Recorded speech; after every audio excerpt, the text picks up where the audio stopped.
first glance, Bulletstorm comes off as the douchiest thing around. With all of its obnoxious dick jokes, toilet humor, and in-your-face bravado, Bulletstorm seems like it's compensating for something. It's a surprise then that Bulletstorm is actually kinda special. It's brash and rude, but Bulletstorm ends up a violently charming popcorn shooter.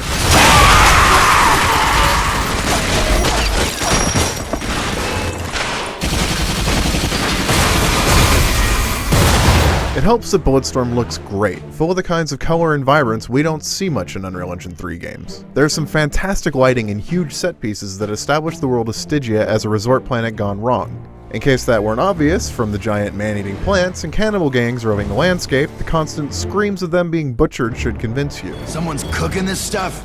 Unbelievable. Then there are the set pieces. Bulletstorm constantly aims to impress with enormous enemies and scenes of destruction, and it succeeds. This might be the title holder for biggest wheel of death in a video game.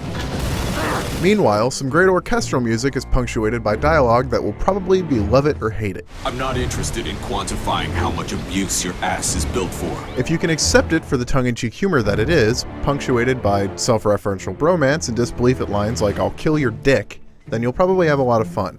Otherwise, maybe you'll want to turn the volume down. You want to make out? Just two gruff, military-hardened dudes sitting in an elevator, snuggling out their woes in a totally hetero way. The story has some standard revenge cliches, but the character relationships are actually interesting. Watching a main character that acknowledges how much blood he has on his hands and his quest to do one good thing really works. Unfortunately, the ending is a cheesy exercise in sequel bait, and the game suffers for it. Ah! You scared the dick off me!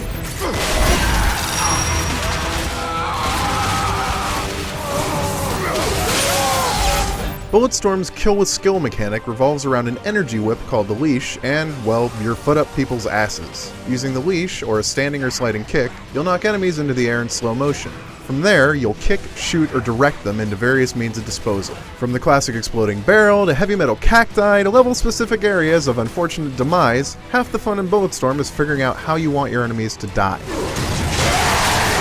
Bulletstorm mixes it up with different enemy types that might be immune to your leash or your kick, etc. Still, Bulletstorm can get a little tedious here and there. It runs out of new tricks and instead goes the OMG look at all the bad guys coming for you route. Echoes mode, where you'll play through chunks of levels as fast as you can for as high a score as possible, is cool enough. The kill cool, kill fast motif has its charms, but without the story, the bits of gameplay lose some of their charm. It really made me wish that leaderboard scoring was in the campaign itself. There's also no competitive multiplayer in Bulletstorm. Instead, you get Anarchy mode. Anarchy sees 4 players forced to work together to kill waves of enemies for enough skill points to advance to the next wave. It's cool in theory, but the waves of enemies start to blur together, and several team skill shots just don't seem to work like they should. Rise and shine, birthday bear! Multiplayer failings notwithstanding, Bulletstorm shines as a single-player shooter. Despite its crass humor and wang-flinging bravado, it's got some real character and heart to it. I'm not happy about the story's sequel-bait belly flop of an ending, but I'm excited to see where it and Bulletstorm go next. For more on Bulletstorm, check out IGN.com.